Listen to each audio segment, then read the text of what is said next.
কবিতাৰ শিৰোনাম আইলৈ শেষ চিঠি। কথা কমল বৰা, আবৃত্তি সুদৰ্শনা চুতীয়া।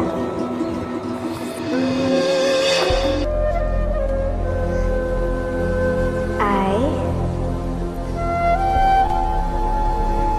বহু দিন হ'ল তোলৈ বুলি একো লিখা নাই।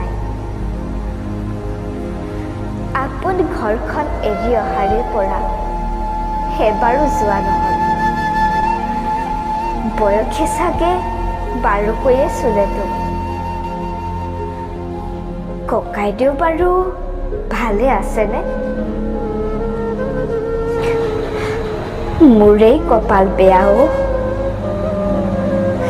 তহঁতে মোক অভিশাপ নিদিবি দেই। ককাই অ', তোৰ মৰমৰ ভনীয়েই তোৰ কলংক হলো মই। তই আৰু নকৰিবি দেই দুখ।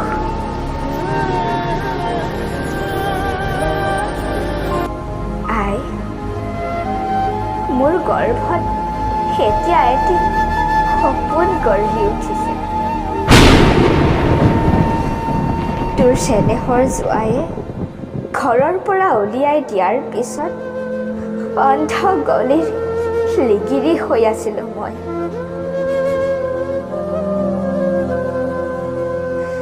তাতে বহুজনৰ মাজৰ এজনৰ প্ৰেমত পৰিছিলোঁ আকৌ। তাতে কিজানি ভুল হ'ল।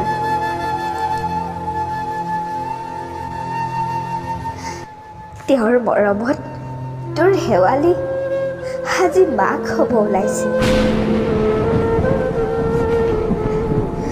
তাৰ দেউতাক কোন হ'ব?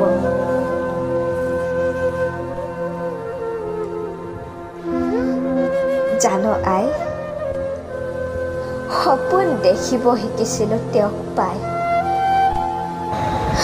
ভগৱান কিয় হয় বাৰু সিমান নিষ্ঠুৰ?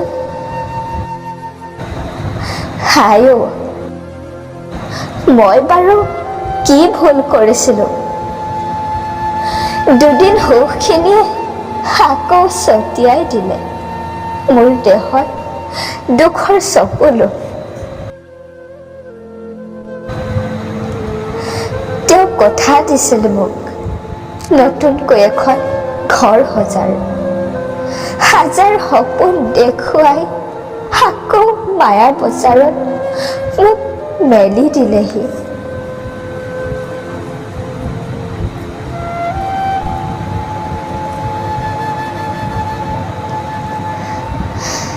জানো আই,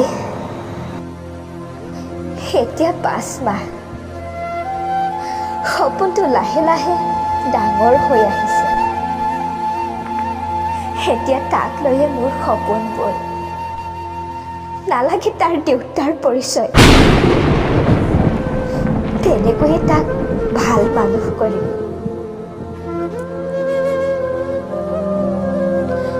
হাই, মোলৈ নহয়, মোৰ সপোনটোক আশীৰ্বাদ কৰিবি দেই। সি যেন কুশলে থাকে। মোৰনো কি, সংকল্প এটাই, তাক ভাল মানুহ হিচাপে গঢ়িম নিশ্চয়।